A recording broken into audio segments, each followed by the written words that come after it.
Bienvenue dans cette mission spéciale d'exploration du système solaire. On a 5 minutes pour en apprendre un maximum, tu es prête? Prête. On commence par où? Oh, je sais. On commence avec le Soleil, évidemment. Il représente 99,8% de la masse totale du système solaire. Pas mal pour une boule de gaz, non? Exactement. Le Soleil, c'est une énorme sphère de plasma, essentiellement composée d'hydrogène et d'hélium. Sa surface atteint environ 5500 degrés Celsius, mais son cœur est beaucoup plus chaud, à 15 millions de degrés.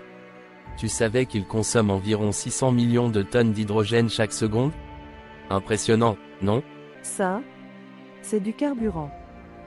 Le Soleil est au centre du système, et sans lui, on ne serait pas là à discuter. Et il est encore jeune, il lui reste environ 5 milliards d'années avant de se transformer en géante rouge. Eh bien, on a encore un peu de temps. Parlons maintenant des planètes. Commençons par la plus proche, Mercure. Elle est minuscule, à peine plus grande que notre Lune, et elle fait le tour du Soleil en seulement 88 jours.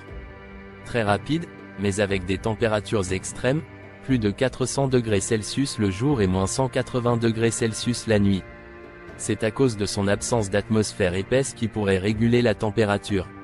Un vrai grille-pain, puis un congélateur. Fait intéressant, comme Mercure est si proche du Soleil, un jour sur Mercure dure environ 59 jours terrestres. Imagine, une journée qui dure presque 2 mois. Difficile de dormir là-bas. Ensuite, on a Vénus, souvent surnommée la sœur jumelle de la Terre en raison de leur taille similaire.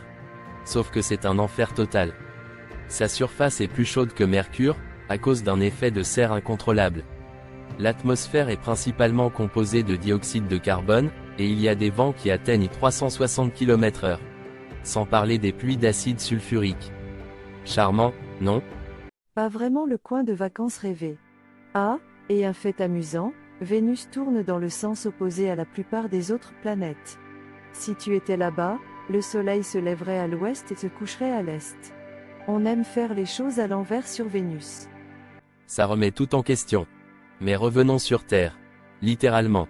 La Terre, notre planète bleue, la seule qui abrite la vie, du moins à notre connaissance.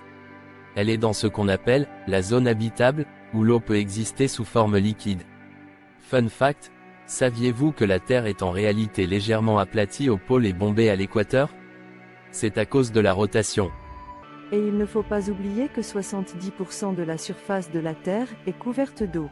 Ce qui est assez ironique quand on pense à combien de temps nous avons passé à chercher de l'eau ailleurs dans le système solaire. L'eau est si commune chez nous mais si rare dans l'univers. Très vrai. Maintenant, en route pour Mars. La planète rouge. C'est là que tous les rêves d'exploration humaine se concentrent. Avec ses montagnes géantes comme Olympus Mons, 3 fois plus haut que l'Everest, et ses vallées profondes comme Valles Marineris, c'est un terrain de jeu pour les géologues et les astronomes. Et puis, Mars a déjà eu de l'eau à sa surface. Les scientifiques ont trouvé des preuves d'anciens lacs et rivières. Peut-être même qu'il y a de l'eau liquide sous la surface. Si c'est le cas, qui sait, peut-être qu'il y avait de la vie. Ou qu'il y en a encore? Le suspense est insoutenable. Prochaine étape, Jupiter, la plus grande planète du système solaire. Elle est si massive qu'on pourrait y mettre toutes les autres planètes à l'intérieur. 2 fois.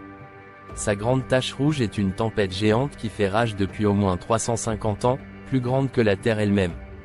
Et n'oublions pas ces lunes fascinantes, comme Europe qui cache un océan sous sa surface glacée. On pense même qu'il pourrait abriter des formes de vie.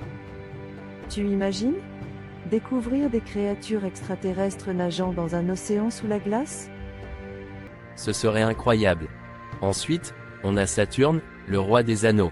Ils sont gigantesques, composés principalement de morceaux de glace et de roches.